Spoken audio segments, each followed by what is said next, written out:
Welcome to this explainer. I'm absolutely thrilled to have you here today because we're going to look at a total masterclass in system design, and it's hidden inside a very simple everyday scenario. If you've ever dealt with bottlenecks, lag, or just a system that feels like it's completely dragging its feet, well, this one is for you.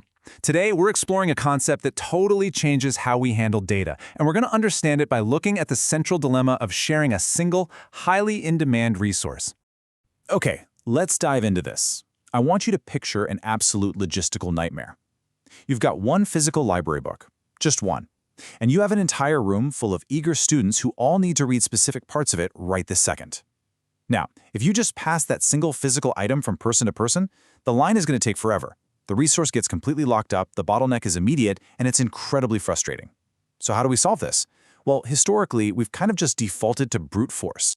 Section 1. Photocopying massive binders. A brute force approach.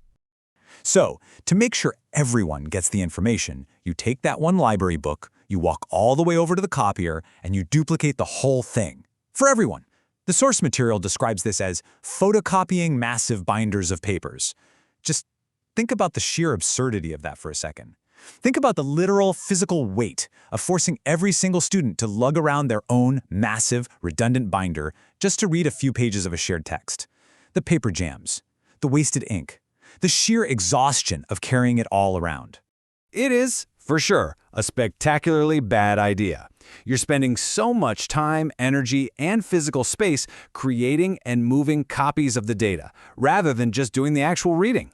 Every time you duplicate that massive binder, your system slows to an absolute crawl. But there is a much smarter alternative. We don't actually need the whole binder, right? We just need a way to find what we're looking for. Section 2. The library book relay. A smarter alternative. Now, what's really interesting about this slide is how it breaks down a brilliant classroom activity from Lesson 4, which is designed to solve this exact bottleneck. It takes a highly optimized, advanced system architecture and turns it into something you can physically act out. The students aren't just sitting there, they're actively participating in a relay. But here's the catch. They aren't passing the heavy book, and they definitely aren't passing photocopied binders. Here are the mechanics of this highly optimized relay. Step 1, you ditch the massive binders entirely. Just toss them out. Step 2, you create these little sticky note indexes. And step 3, you pass those sticky notes to the students. Think about the tactile difference here. Imagine how incredibly light, fast, and effortless it is to hand someone a single tiny sticky note compared to dropping a massive, heavy stack of photocopies right on their desk.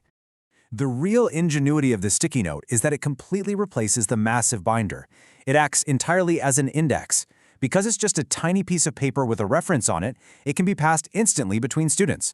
The core lesson here is absolutely vital. The students are passing the reference to the information, not the resource itself. They're passing a pointer. The heavy book stays put, and only the lightweight index moves around the room. Section 3. Zero-copy architecture.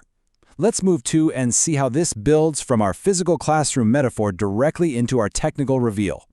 Because all of that running around with sticky notes, that is literally zero-copy architecture. It's a system designed specifically for accessing resources without duplication.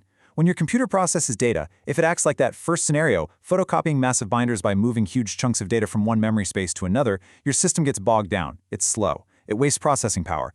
But if your computer uses a zero-copy architecture, it acts exactly like the students with the sticky notes. I really want to highlight this exact phrase directly from the text. So the crucial point is accessing resources without duplication. That's the ultimate goal in system design. You want the processor, the network card, the application, all of them to look at the exact same original piece of data without ever having to make a redundant copy of it. You just pass the sticky note. You pass the index. And this brilliantly illustrates exactly how the student relay mirrors high-performance computing. Over on the left, we have our physical metaphor, sticky note indexes bypassing the need for heavy paper. And on the right, our technical reality, zero-copy architecture, bypassing the need for heavy data duplication in memory. They're the exact same mechanism. By avoiding copies, we save time, we save energy, and our entire system runs at absolute maximum efficiency. Which brings us to our final thought. Now that you understand the immense power of passing the sticky note instead of the heavy book, I want you to look at your own workflows.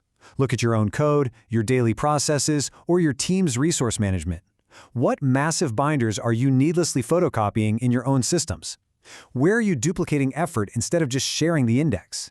Find those binders, toss them out, and start using sticky notes. Thanks so much for joining me for this explainer, and I'll catch you on the next one.